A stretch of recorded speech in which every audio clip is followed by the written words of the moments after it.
오늘 감사주일입니다. 돌아오는 또 목요일은 추수감사절이죠. 오늘 여러분의 삶에 이 예배를 통해서 하나님께 즐거이 드리는 감사와 찬양이 회복되시기를 주님의 이름으로 축복합니다. 우리는 주일마다 느헤미야서의 말씀을 나누는데요, 오늘 감사주일을 맞아서 특별히 다른 본문의 말씀을 설교할까 하다가 조금 순서를 뒤로 나아가면 느헤미야 12장에 보면 풍성한 감사의 이야기가 나오고 있기 때문에 오늘은 조금 미리 12장의 말씀을 나누는 것들로 느헤미야 12장의 말씀을 살펴보기 원합니다. 느헤미야 12장은 여러분 나중에 집에서 시간이 되실 때 쭉 읽어보시면 느헤미야와 유다 사람들이 예루살렘 성벽을 다 짓고 나서 하나님 앞에 봉헌식을 올려드리는 장면입니다.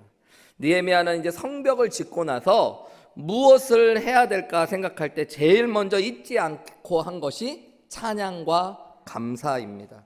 27절 말씀에 보시면요, 예루살렘 성벽을 봉헌하게 되었다라고 이야기하고요, 내가 각처에서 레위 사람들을 찾아 예루살렘으로 데려다가 감사하며 노래하며 재금을 치며 비파와 수금을 타며 즐거이 봉헌식을 행하려고 하였다 이야기해요.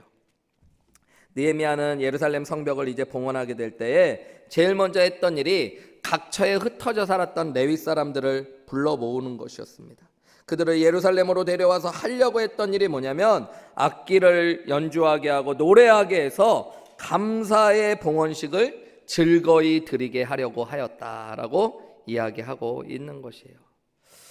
어떤 일이 마쳤을 때 감사하는 것, 찬양하는 것, 믿음의 사람에게 너무 당연한 것처럼 느껴질 수 있지만 여러분, 우리의 실제 삶 속에서 보면 그렇지 못할 때도 많이 있습니다. 어떤 일이 시작되기 전에는 하나님 앞에 간절히 간구했어요. 일을 진행하면서 문제와 어려움이 올 때마다 하나님께 간구했는데 실제로 모든 일이 다 이루어지고 나면 감사를 잊어버릴 때도 많이 있습니다. 마치 내가 다 이룬 것처럼, 당연하게 모든 것이 이루어졌던 것처럼 여기며 감사와 찬양을 잊어버리는 사람들이 있어요. 근데 오늘 느헤미야는 참 지혜롭고 믿음의 사람이었던 것이 일을 마치고 나서 감사와 찬양을 회복해야 됐다고 생각했어요. 하나님께 올려드려야 된다고 생각했어요. 혼자만 감사하고 찬양하는 게 아니라 이스라엘 백성들에게 감사와 찬양을 회복시켜 주어야 된다라고 생각하면서요, 오늘 말씀을 우리가 쭉 나누면서 살펴보면 지혜롭게 그리고 아주 치밀하게 이 봉헌식을 준비하고 진행했다는 것들을 보게 되어집니다. 우리가 읽은 43절의 말씀에 보면 이날의 이야기를 한마디로 요약하고 있는데요, 이 봉헌식의 날에 무리가 큰 제사를 드리고 심히 즐거워하였다. 예배를 드리면서 너무너무 즐거워했대요. 이는 하나님이 크게 즐거워하게 하셨대요. 여러분, 하나님을 기뻐하며 예배했을 때 하나님이 그들의 마음의 기쁨을 채워주셨다는 얘기입니다. 부녀와 어린아이도 즐거워하였으므로 예루살렘이 즐거워하는 소리가 멀리 들렸대요. 그동안에 웃음소리도 사라지고 찬양소리도 사라졌던 예루살렘의 찬양과 감사가 얼마나 차고 넘쳤는지 멀리서도 그 소리를 들을 수 있었다고 합니다. 여러분, 참 어려운 시대를 산다라고 요즘에 많은 분들이 이야기하는데요, 이럴 때일수록 교회는 감사와 찬양의 소리를 높여야 될 줄 믿습니다.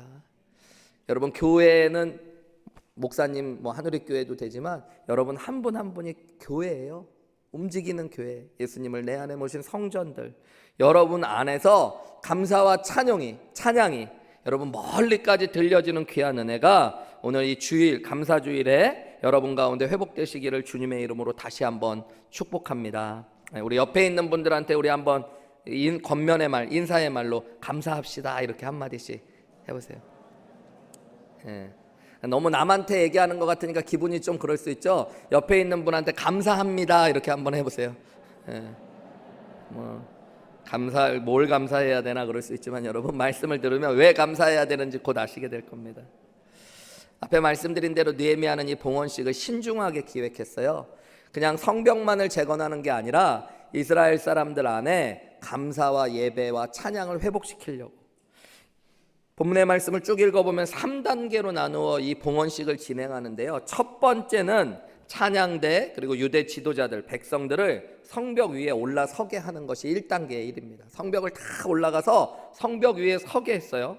2단계는 그들을 두 무리로 나누어 가지고요, 예루살렘 성벽이 이렇게 지어졌다 그러면 남서쪽에서 그들을 다 세운 다음에 두 무리로 나누어서 한 무리는 시계 방향으로, 한 무리는 시계 반대 방향으로 행진하게 합니다.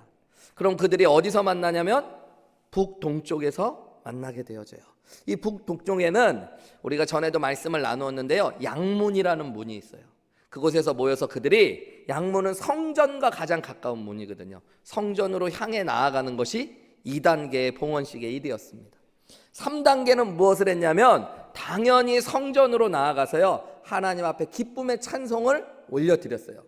찬송만 올려드린 것이 아니라 그동안에 삶이 바빠서 예루살렘이 무너져 있었기 때문에 드리지 못했던 율법에 하나님께서 정해놓으셨던 거제물 11조, 처음 익은 곡식들을 하나님 앞에 드리는 행사를 가짐으로 오늘 이 봉헌식을 마무리합니다.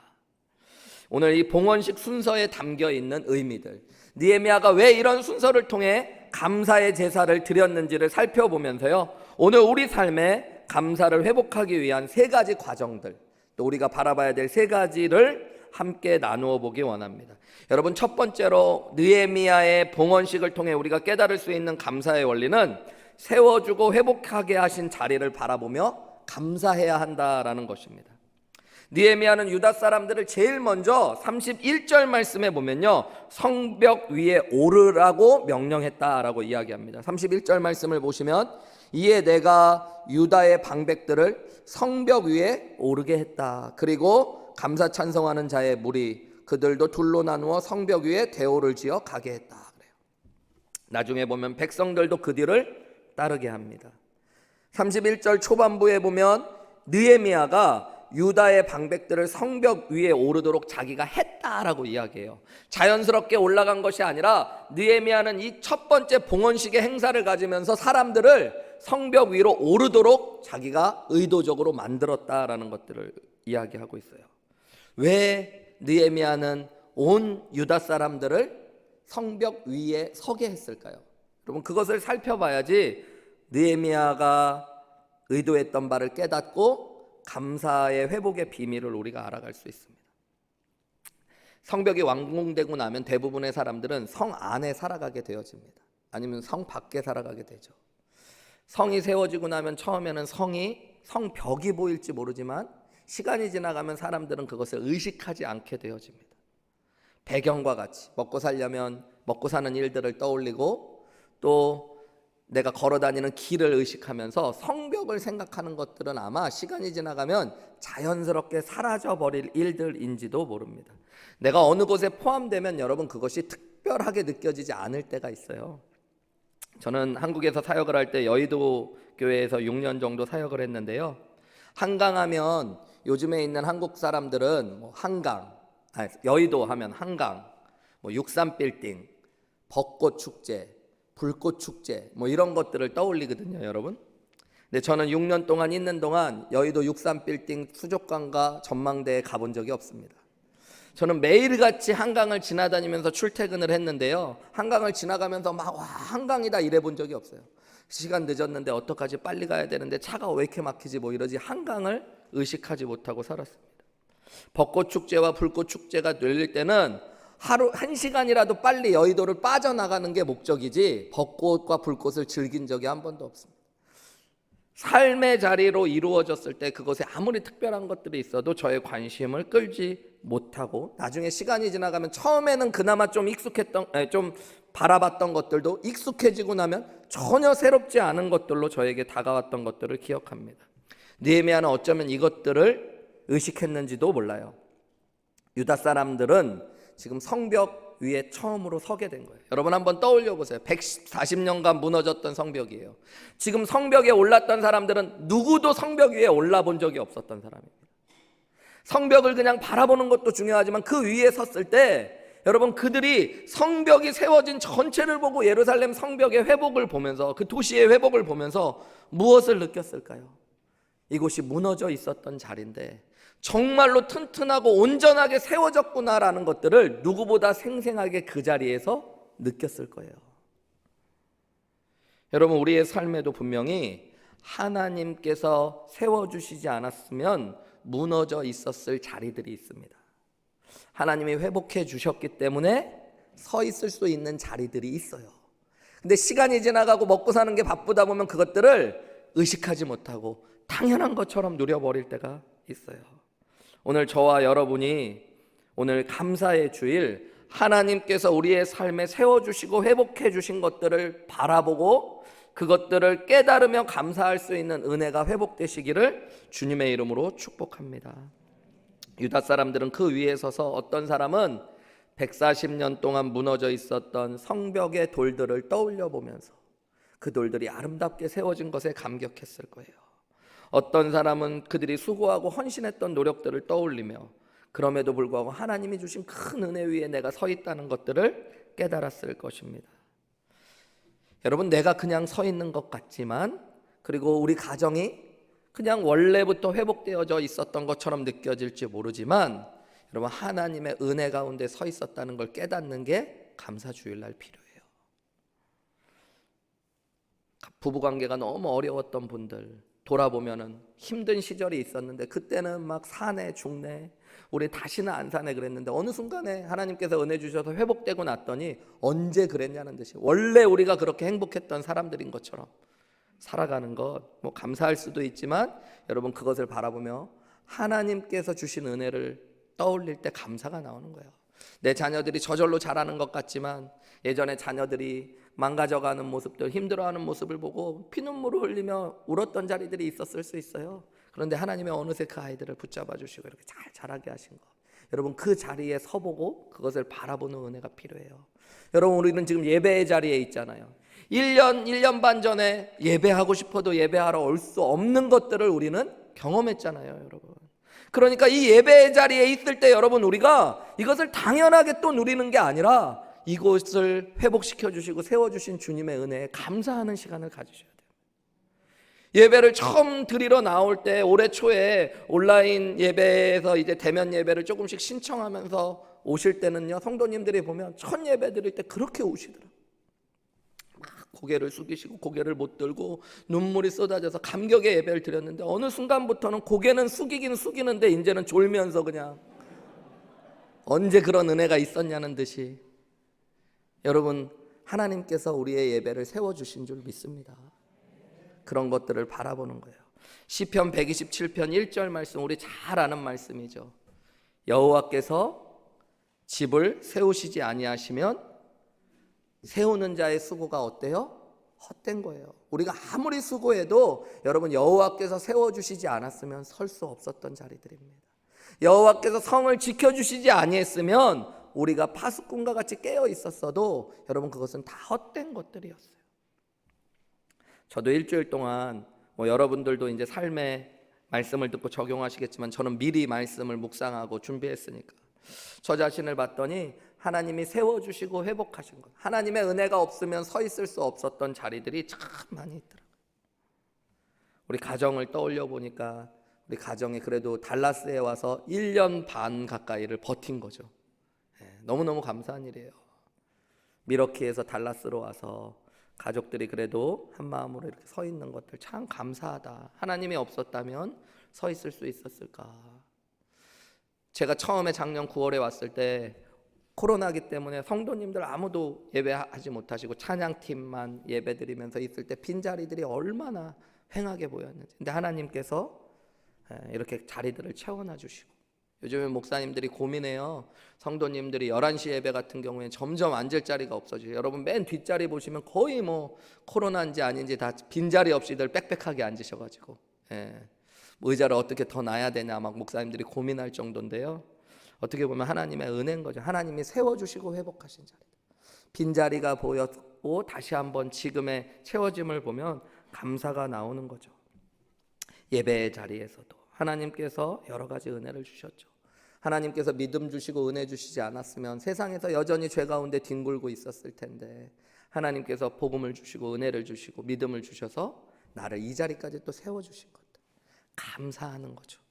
여러분, 오늘 이 감사의 주일날 느헤미야가 봉헌식을 드리며 처음으로 했던 일처럼 하나님이 회복시켜 주시고 세워주신 자리 위에 올라서셔서 그것을 바라보며 나의 삶을 세워주시고 지켜주시고 회복하신 하나님의 은혜에 감사할 수 있는 저와 여러분들이 되시기를 주님의 이름으로 축복합니다. 두 번째로 오늘 느헤미야의 봉헌식을 통해 깨달을 수 있는 감사의 두 번째 원리는 다른 사람들의 도움과 수고를 바라보며 감사할 줄 알아야 된다는 거예요. 느헤미야가 2단계로 유다 백성들과 지도자들 찬양대를 맨 위에 서게 한 다음에 한 일은 앞에 제가 말씀드린 대로 두 무리로 나누어 성벽을 쭉 한 바퀴 행진하게 한 일입니다. 본문 말씀을 읽어보면 31절 말씀에 이에 내가 유다의 방백들을 성벽 위에 오르게 하고 그 뒤에 또 감사 찬송하는 자의 큰 무리를 둘로 나누어 성벽 위로 대오를 지어 가게 하였는데 한 무리는 오른쪽으로 분문을 향하여 가게 하니 그들의 뒤를 따르는 자는 호세아와 유다 지도자의 절반이요 하면서 사람들의 이름이 쭉 나옵니다. 나중에 보면 37절부터는 샘문으로 전진하여 성벽으로 올라가는 곳에 이르러 다윗성의 층계에 올라가서 하면서 성벽 어디를 돌았는지를 쭉 기록해요. 39절 말씀에 보면 에브라임 문 위로 옛문과 어문과 하나넬 망대와 함메아 망대를 지나 어디에 이르렀대요? 양문에 이르렀다. 그리고 그 감옥문 앞에 멈추어 섰다 그래요. 그들이 행진을 쭉 다 했다라는 이야기들을 하고 있습니다. 40절부터 보면 또 다른 무리들이 누가 어떻게 행진했는지를 이야기해 주고 있어요. 사람들의 이야기와 지명이 많이 나오기 때문에 다 읽지는 않지만요, 한마디로 느헤미야는 그냥 성전에 모여서 예배하자라고 해도 되는데 성벽을 쭉 다 걷게 한 거예요. 이미 우리가 살펴본 대로 예루살렘 성벽은 50개의 구역으로 나누어서 각 팀별로 동시다발적으로 성벽 건축이 이루어졌습니다. 52일 만에 이 일을 이루어야 됐고요. 대적들의 반대가 있어서 지난주에 나눈 대로 파수꾼을 세우고 무기를 들고 이 일을 하다 보니까 좌우를 살펴볼 여력도 없이 공사를 진행했어요. 그러다 보니까 내가 한 수고들은 봤는데 내 옆에 한 사람들의 수고는 사실은 살펴보지 못했던 거예요. 느헤미야는 오늘 의도적으로 성벽을 쭉 돌면서 나만 수고한 게 아니고 우리만 수고한 것이 아니라 내 옆에 있었던 사람들, 내 옆에 있었던 사람들, 내가 볼 수도 없고 내가 한 번도 알지도 못했던 사람들도 함께 수고해서 이 일들을 세워갔구나라는 것들을 깨닫게 하는 시간들을 가진 것입니다. 유다 사람들은 성벽을 걸으며 내가 수고했고 헌신했기 때문에 더 잘 다른 사람들의 수고를 볼 수 있었을 거예요. 야, 모두가 수고했구나. 내가 보지 못했는데 이렇게 긴 거리를 완공한 사람도 있었구나. 내가 보지 못했는데 이렇게 힘든 곳도 완공한 사람들이 있었구나. 참 감사하구나라는 고백이 있었을 거예요. 그들은 찬양을 하면서 하나님이 세워주신 자리뿐만 아니라 다른 사람들의 수고와 헌신이 함께 어우러져 나를 보호하고 이 도시를 회복해냈다는 것들을 깨닫게 되었을 것입니다. 여러분, 우리의 삶에도 이런 시간이 오늘 감사 주일에 필요해요. 우리 어느 누구도 혼자의 수고와 노력으로 살아가는 사람은 없습니다. 가정도, 직장에서도, 교회에서도 여러분, 내가 보지 못했지만 우리 가족들이 서로 헌신하고 수고했기 때문에 우리가 함께 서 있을 수 있는 거예요. 내가 보지 못해도 여러분, 교회의 수많은 성도님들이 함께 수고하고 헌신했기 때문에 오늘 우리가 이렇게 예배의 자리에 교회에서 함께 서 있을 수 있는 겁니다. 직장도 마찬가지예요. 나도 열심히 일했지만 여러분 모두가 다 함께 노력하고 수고했기 때문에 직장 가운데도 우리가 함께 서 있을 수 있는 것입니다. 많은 분들은 내 눈에 보이는 수고만 수고라고 생각하는 분들이 있어요. 어떤 분이 냉장고나 세탁기가 고장나서 수리공을 불렀는데요, 여러분도 뭐 가끔 그럴 수 있잖아요. 사람이 왔는데 너무 성실하고 착한 사람이 왔어. 그런데 초짜야, 초짜. 그래가지고 막 2시간 동안 땀을 흘리고 막 애를 쓰면서 그걸 고쳐보려고 그랬는데 못 고쳤어요, 여러분. 그러면서 막 최선을 다했어. 내가 봐도 너무너무 애쓰고 막 힘쓰고 막 전화하고 막 그러면서 최선을 다해서 했는데 못 고치고 가면서 못 고쳤으니까 돈 안 받겠습니다. 그러면 어떤 생각이 드냐면 좀 불쌍하다. 저렇게 수고했는데 뭐 얼마라도 좀 줬으면 좋겠다. 이런 마음이 들잖아요. 저만 그래요? 여러분은 막 어쩌다 이런 놈이 와가지고 막 컴플레인을 어디다 해야 되나 막 이러셔요? 그런 마음이 들 수 있죠. 근데 또 내가 한 번은 그런 게 고장이 나가지고 사람을 불렀는데 이번에는 한 30몇 년 넘게 일한 숭령공이 오셨어요. 파트도 안 갈아. 그리고 뭐 별로 만진 것도 없어요. 1분도 안 돼갖고 뭐 뚝딱뚝딱 하더니 다 고쳤다고 얘기해. 그러고 1시간 레이버 차지 달라고 그래요. 그럼 여러분 어떤 생각이 들어요? 이런 그냥 도둑놈 같은 놈을 봤나, 뭘 했다고 뭐 변호사보다 돈을 더 버나 막 이런 생각할지도 모르겠죠. 근데 여러분, 우리가 보지 못하는 게 있어요. 30년 된 숙련공이 내가 보이지 않는 곳에서 30년간 피땀 흘리고 수고했던 수고를 내가 모르니까, 내가 보지 못했다고 그것을 인정하지 않으니까 우리는 그런 착각을 하는 거예요, 여러분. 우리의 인생에도 마찬가지예요, 여러분. 내가 인정하든 내가 보지 못했다고 하든 어느 누구도, 여기에 계신 모든 누구도 여러분 혼자의 힘으로 여기 서 있는 사람은 아무도 없습니다. 가정에서도 여러분의 아내가, 남편이, 여러분의 자녀들이 수고한 거예요. 수고한 거. 함께 있어준 거예요. 교회에서도 여러분 많은 분들이 보이든 보이지 않든 그 자리에서 수고하셨기 때문에 우리가 이 자리에 함께 서 있는 것입니다. 저도 말씀을 묵상하면서 제가 먼저 적용해야 되니까 한 주간 내 주변에서 나와 함께 수고하고 헌신해줬던 많은 분들을 떠올려 보니까 감사가 넘치지 않을 수 없겠더라고요. 많은 분들이 저희 아내를 이렇게 좀 보시고 교제한 분들은 아시겠지만 저희 아내가 내성적이고 말이 좀 없어요. 좋은 말로는 참하고 나쁜 말로는 좀 이렇게 무뚝뚝한 부분도 있습니다. 그런데 저희 아내가 집에서도 얼마나 묵묵히 자기의 일만 잘하는지 몰라요. 말은 잘 없어도 교회에서도 여러분 정말 묵묵히 있는 듯 없는 듯 자기의 일을 얼마나, 가만히 보니까 아내가 얼마나 많이 도와주고 수고했기 때문에 제가 이 자리에 있겠어요. 집안이 난리가 나고 아이들 때문에 문제가 됐으면 제가 목회에 집중할 수 있었겠습니까? 아내가 목회 안에서도 저를 도와주고 집에서도 도와줬던 거죠. 저희 아이들도 보니까 너무 감사해요. 아이들이 수고해주고 헌신해주지 못했으면 제가 이 자리에 서 있을 수 있었을까, 그런 생각이 드는 거예요. 저희 아이들이 두 딸이 있습니다, 여러분. 그리고 다 고등학교 아이들. 여러분은 잘 못 느끼실 수도 있는데 딸 둘이 하이틴인데 고등학생이고 여학생이잖아요, 여러분. 이건 폭탄 2개를 쥐고 사는 거와 비슷한 겁니다. 얼로 튈지 몰라요. 감정도 오르락 내리락 막 옛날에는 그렇게 아빠만 좋다고 했던 아이들이 언제부턴가는 진짜 왜 좋았는지 모르게 좋다가 왜 나쁜지 모르게 나쁘다가 막 그러는 아이들이 있는데, 그래도 그 아이들이 여러분 각자의 자리에서 학교 다니는 게 전학 오고 코로나 기간에 공부하고 얼마나 힘들었겠어요. 근데 나름 별 문제 없이 다녀준 게 나름은 수고하고 헌신했으니까 그런 거죠, 아이들이. 고맙더라고요. 어저께 밤에 11시까지 막 설교 준비하다가 아이들 불렀어요. 그랬더니 막 하나는 자다 깨웠는데 투덜투덜하면서 내려오더라고요. 그래서 이야기 좀 하다가 아이들한테 그랬어요. 아빠가 너무너무 고맙다. 너희들 너무너무 수고했다. 너무너무 감사하다. 근데 쭈뼛쭈뼛 웃더라고요. 그래서 그렇게 안아줬어요. 너무너무 고맙다고 감사하다고. 실제로 아이들도 헌신하고 수고했기 때문에 제가 이 자리에 있죠. 중고등부 전도사님이 그런 얘기 하시더라고요. 저희 둘째 딸 이름이 윤정인데 목사님이 요즘 윤정이가 전도를 많이 해온다고. 한 3명 전도해 왔는데 또 2명 더 데려온다고 막 그러더라고요. 지금 중고등부가 저희 많이 부흥해서 막 70명씩 예배드리거든요, 아이들이. 근데 저희 아이가 한 10% 하려고 하고 있는 것 같아요. 제가 가만히 생각해봤어요. 얘가 왜 이렇게 사람들을 데려오나. 제가 어느 날부턴가 처음에 목회 시작해가지고 1월 달부터는 새로운 성도님들이 항상 2-3가정씩 오더니 요즘 좀 뜸하네. 그런 아빠의 마음을 혹시 들었는지. 이 아이가 불쌍한 아빠를 좀 도우려고 그러는지. 근데 대신에 안 믿는 애들을 데려와야 되는데 어디 딴 교회 애들을 자꾸 빼오더라고요. 그래서 제가 아이한테 잘 타이르고 있는데, 어쨌든 아이도 헌신하고 수고해 줬기 때문에 교회에서도 서 있는 걸 수도 있죠.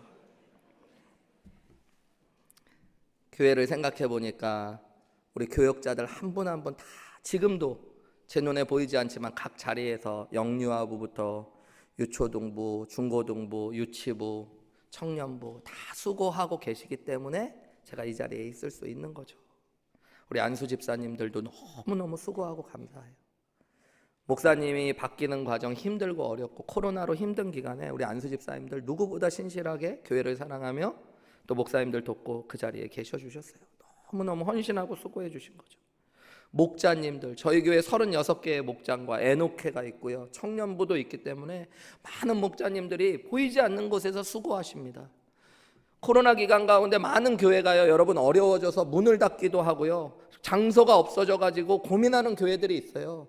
저희 교회는 상대적으로 제가 여러 목사님들과 이야기해 보니까 교회를 떠나거나 뭐 어려워지신 성도님들이 많지 않았어요. 그 이유 중에 하나는 목자님들, 목녀님들이 온라인으로 예배 드릴 때도 성도님들을 매주 챙기고 기도하고 하면서 헌신한 일들이 많이 있었던 거죠.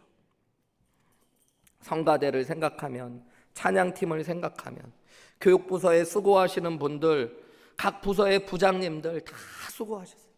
너무너무 헌신하시는 분들, 내 눈에 다 보이지 않지만 수고하신 분들이 너무 많아요. 몇 번 제가 이야기하지만 토요일마다 여러분 보이지도 않는 곳에서 매주 교회에 와서 쓰레기를 밖에서 주우면서 교회의 가든을 정리하시는 분도 계세요. 보이지 않는 많은 분들의 수고와 헌신 위에 우리가 함께 서 있는 거예요. 교회에 나이 드신 분들을 떠올리니까 또 얼마나 감사한지요. 제가 뵌 적은 없지만 그분들이 20몇 년의 한우리교회를 지탱하고 세워가기 위해 얼마나 수고하고 헌신하셨겠어요. 정말 감사한 거죠. 여러분, 젊은 분들도 너무너무 감사한 겁니다. 요즘 같은 시대에 교회에 젊은 분들이 있다는 거 너무너무 귀한 거예요. 여러분, 와 주셨기 때문에 우리 교회가 늙은 교회라고 소리도 안 듣고 젊은 교회라도 소리 안 듣고 그냥 교회라고 소리 낼 수 있는 건 그래도 젊은 분들이 계셔서 그런 거예요. 여러분, 요즘엔 하나님이 얼마나 감사한지 아이들도 많이 주셔서 우리 목사님들 중에, 사역자들 중에 4명이나 지금 임신을 하셨어요. 예. 어떤 집사님이 그러더라고요. 목사님이 요즘 너무 편하게 해주는 거 아니냐고, 전사님들 좀, 목사님들 좀 굴리라고. 예. 굴려도 그런 거는 못 말리는 것들이더라고요. 근데 어쨌든 여러분 감사한 거죠. 하나님이 아이들 주시는 것도 감사한 겁니다.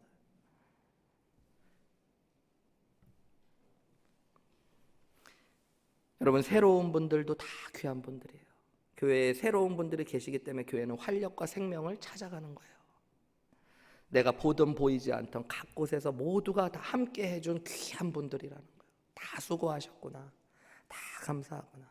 제가 한우리교회 담임 목회자로서 교회를 대표해서 이 자리에 계신 모든 분들이 수고하신 거예요. 그래서 감사의 말씀을 전합니다. 여러분, 옆에 계신 분들한테 그런 눈으로 감사합니다 다시 한번 해보세요. 여러분, 네, 감사합니다. 여러분 감사한 분들이에요. 네. 내 아내여서 감사합니다. 내 남편이어서 감사합니다. 내 옆에 함께 예배해 주셔서 감사합니다. 여러분, 여러분의 수고와 헌신이 있었기 때문에 제가 이 자리에서 있는 것입니다. 이것을 깨달으라고 느헤미야는 성벽을 걷게 한 거예요. 여러분, 우리의 삶에서 이 감사주일, 나의 삶과 연결되어 나를 지탱해주고 함께 세워준 귀한 사람들의 수고와 헌신이 보여지시기를 주님의 이름으로 축복합니다. 예. 저는 한 5년 전에 한국을 갔다가 제가 어렸을 때, 제가 한 동네에서 계속 자랐거든요. 그래서 제가 어렸을 때 다녔던 유치원부터 초등학교, 중학교, 고등학교, 대학교까지도 이렇게 방문했던 기억이 있습니다. 괜히 가보고 싶더라고요. 쫙 갔더니요, 건물 뭐 똑같은 것도 있고 새로워진 것도 있는데 처음에는 건물이 보이고 뭐가 바뀐 게 보이더니 그것에 앉아서 조금 생각해 보니까요, 그곳에서 함께 했던 사람들이 떠오르더라고요. 내 친구들, 또 나를 도와줬던 선생님들, 고마운 분들, 그것들이 쫙 모이니까 제가 그랬잖아요, 눈물이 많다고. 어느 순간에 보니까 정말 고마운 분들이 많구나. 함께 해줬기 때문에 나를 도와주고 각자의 자리에서 수고하고 헌신했던, 내가 있기도 하고 보지도 못했던 사람들이지만 그 모든 사람들의 수고와 헌신 때문에 내가 이 자리까지 있을 수 있었던 것이구나. 여러분이 감사의 주일날 가족들, 내가 보든 보지 못했던 그들의 수고와 헌신 때문에 그들이 내 옆에 있다는 거 아시고요, 그 옆에 있는 분들한테 감사를 표현하실 수 있는 저와 여러분들이 되시기를 주님의 이름으로 다시 한번 축복합니다. 마지막 느헤미야의 봉헌식을 통해 우리가 깨달을 수 있는 감사의 세 번째 비밀은 기쁨으로 드리는 찬양과 드림을 통해 감사가 완성되어야 된다라는 것입니다. 저는 이런 말을 많이 쓰는데요, 사랑한다는 것, 감사한다는 건 여러분 표현할 때 완성되는 겁니다. 표현해야지 되는 것이고요, 표현해야지 2배가 되고 기쁨이 되고 완성이 되는 거예요. 여러분, 그렇지 않으면 그것은 마음 아픈 것으로 바뀌어지거나 찜찜한 것들로 바뀌어지는 거예요. 젊은 분들도 많이 계셔서 뭐 옛날 노래라서 잘 모르실지 모르겠지만 여러분, 갑돌이와 갑순이가 살았던 거 아시나요? 한 마을에 살았던 것도 아시나요? 둘이는 사랑을 했었더래요. 그런데 여러분, 겉으로는 말을 못했어요. 여러분, 갑순이가 시집가는 날 갑돌이는 마음이 아팠게요, 안 아팠게요? 여러분, 그건 사랑이 완성되지가 않아요. 표현하고 나타내는 것들을 통해 감사와 사랑은 완성되는 거예요. 가끔 우리는 그런 얘기하죠. 무뚝뚝하게. 뭐 그런 걸 꼭 말해야 알아? 아냐 모르냐의 얘기를 하는 게 아니에요, 여러분. 세상은 아는데 아는 것들을 표현할 때 그게 완성되어지는 것이고 기쁨으로 바뀌어지는 거예요. 오늘 본문의 말씀을 보면 느헤미야는 그래서 27절 말씀부터 30절 말씀에 보면 제일 먼저 레위인들, 흩어져 살던 레위인들을 모아서 찬양대를 세웁니다. 27절부터 말씀입니다. 예루살렘 성벽을 봉헌하게 되니 각처에서 레위 사람들을 찾아 예루살렘으로 데려다가 감사하며 노래하며 재금을 치며 비파와 수금을 타며 즐거이 봉헌식을 행하려 하매 이에 노래하는 자들이 예루살렘 사방 들과 느도바 사람의 마을에서 모여들고 또 백길갈과 게바와 이스마의 들에서 모여들었으니 이 노래하는 자들은 자기들을 위하여 예루살렘 사방의 마을들을 이루었습니다. 하나님의 찬양을 위해 구별되었던 성직자들이 먹고 사는 것들을 위하여 자기들을 위하여 예루살렘 사방의 마을로 흩어졌었어요. 그들을 느헤미야가 다시 다 모읍니다. 왜요? 성전 봉헌식을 중심으로 하나님 앞에 올려드리는 찬양을 표현하기 위해서.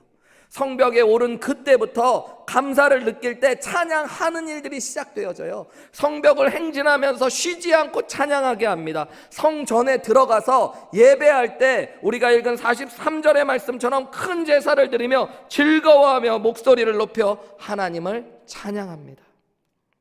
왜냐하면 감사는 느끼고 생각하는 데만 머무는 게 아니라 우리의 입술을 통해 표현될 때 완성되어지는 거예요. 그래서 우리가 읽은 43절 말씀에 보면 우리가 큰 제사를 드릴 때에 심히 즐거워했는데 이것은 하나님께서 크게 즐거워할 수 있는 마음을 그들에게 주셨대요.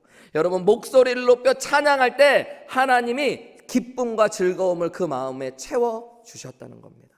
감사가 표현으로 완성되면 기쁨으로 바뀌어져요, 여러분. 마지막 44절부터 우리 본문 마지막 47절까지의 말씀에 보면요, 느헤미야가 성전에서 사람들에게 이번에는 드림을 회복시키게 합니다. 감사를 드림으로 표현하게 하는 거예요. 44절에 보면 그날에 사람을 세워 곡간을 맡기고 제사장들과 레위 사람들에게 돌릴 것, 즉 율법에 정한 대로 거제물, 처음 익은 것, 11조 모든 성읍밭에서 거두어 들인 것들을 이 곡간에 쌓게 하였으니 이는 유다 사람이 섬기는 제사장들과 레위 사람들로 말미암아 즐거워하기 때문이라. 그들은 하나님을 섬기는 일과 결례의 일을 힘썼으며 노래하는 자들과 문지기들도 그러하여 모두 다윗과 그의 아들 솔로몬의 명령에 따라 행하였으니 옛적 다윗과 아삽의 때에는 노래하는 자의 지도자가 있어 하나님께 찬송하는 노래와 감사하는 노래를 하였습니다. 무슨 이야기냐면 여러분, 그동안에 하나님을 찬양하는 사람들, 찬양을 위해 구별됐던 레위인들이 다 흩어져 살았는데요, 그들을 모았을 뿐만 아니라 그들이 이제 계속 찬송하도록 하나님께 드려야 될 물질들을 구별하여서 레위인들을 위해 드렸다라는 말씀입니다. 느헤미야는 한마디로 맨 마지막 이 봉헌식의 마지막을 드림으로 마무리하고 있어요. 감사는 입술의 찬양으로만 표현되는 것이 아니라 드림으로 표현되어지는 거예요. 여러분, 그렇게 드림으로 표현될 때 마지막 47절 말씀은 뭐라고 이야기해요? 스룹바벨 때와 느헤미야 때에는 온 이스라엘이 노래하는 자들과 문지기들에게 날마다 쓸 몫을 주어서 그들이 성별한 것을 레위 사람들에게 주고 레위 사람들은 그것을 또 성별하여 아론 자손들에게 주었대요. 이 일들은 무엇을 위해 이루어진 겁니까? 46절 그 앞에 보면 하나님 앞에 찬송하는 노래와 감사의 노래를 하도록 한 거예요. 감사가 막히지 않도록, 찬양이 입술로 표현되어지도록, 그리고 하나님 앞에 그 감사를 기쁨으로 드렸다라고 성경은 이야기하고 있는 거예요. 여러분, 가끔 다른 목사님의 설교나 성도님들의 이야기를 들어보면 드림을 마치 축복의 수단처럼 이야기하시는 분들이 있습니다. 하나님 앞에 드리면, 헌신하면, 물질로도 감사하면 하나님이 더 좋은 것으로 축복하신다는 것들을 강조하실 때가 있어요. 물론 하나님이 우리가 드린 것들보다 더 좋은 것을 주시기도 하시고요, 우리의 삶에 더 넘치도록 채워주시는 은혜가 있습니다. 그러나 여러분, 드림은 하나님 앞에 받기 위해 드리는 게 아니에요. 그거는 뇌물이죠. 하나님 앞에 드리는 것들은 우리의 마음과 생각에 감사와 은혜가 차고 넘쳐서 우리의 입술로 흘러 넘치고 우리의 손으로 우리의 발로 나아가는 것, 물질을 드리고 삶으로 헌신의 자리로 나아가는 것, 그것이 여러분 감사의 완성이기 때문에 우리는 드리는 줄 믿습니다. 그렇게 드릴 때 하나님은 우리의 마음에 기쁨을 채워주시는 거예요. 무드랜드 펠로우십 교회를 담임하시는 캐리 슈기라는 목사님이 계신데요, 이분이 쓰신 책 내 생의 마지막 한 달이라는 책에 보면 예수님께서 길가에서 고치셨던 10명의 나병 환자의 이야기가 나옵니다. 우리가 잘 아시는 대로 10명의 나병 환자가 예수님의 말씀을 듣고 대제사장에게 가던 길에 고침을 받았습니다. 9명의 사람들은 다 자기의 자리로 나아갔는데 한 명, 사마리아 사람인 문둥병자는 예수님께로 돌아왔어요. 그리고 예수님께 감사를 표했습니다.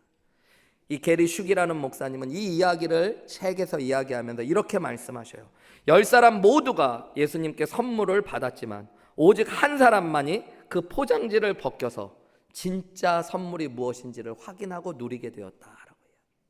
여러분, 하나님이 우리에게 주신 은혜가 참 많은데요, 그 은혜를 통해 하나님이 진짜 우리에게 주시고 싶은 복이 무엇이냐면 감사를 표현함으로 말미암아 진짜 감사의 기쁨을 누리기 원하셔요.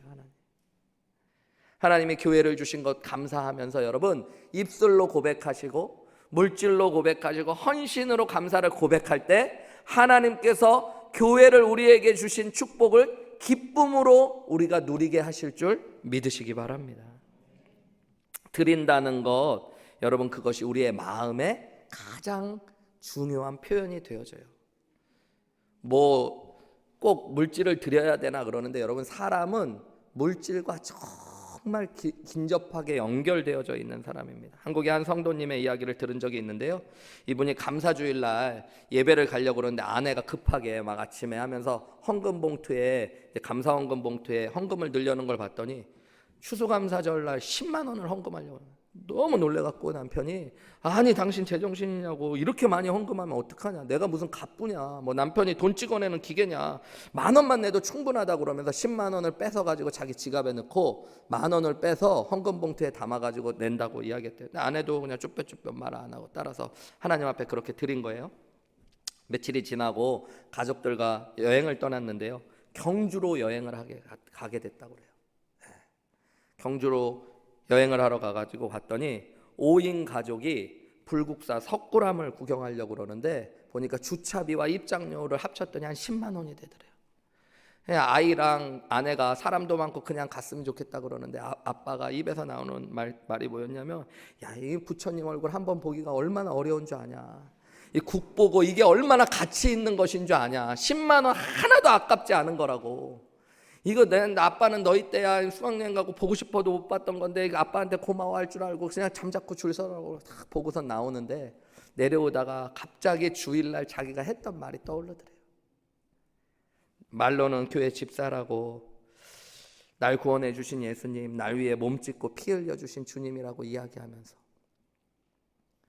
내가 하나님 앞에는 부처님 얼굴 보기 위해 드리는 돈보다도 못하게 드리고 있었던 자신을 보면서, 여러분 어떻게 보면 이 추수감사 주일에 우리는 우리의 드림을 통해 우리의 감사도 돌아보셔야 됩니다. 여러분, 칼빈은 이런 이야기했어요. 오늘날 교회의 문제는 돈에 대해서 너무 많은 이야기를 하는 게 아니라 돈에 대해 바른 얘기를 하지 않는 게 문제라고 이야기했습니다.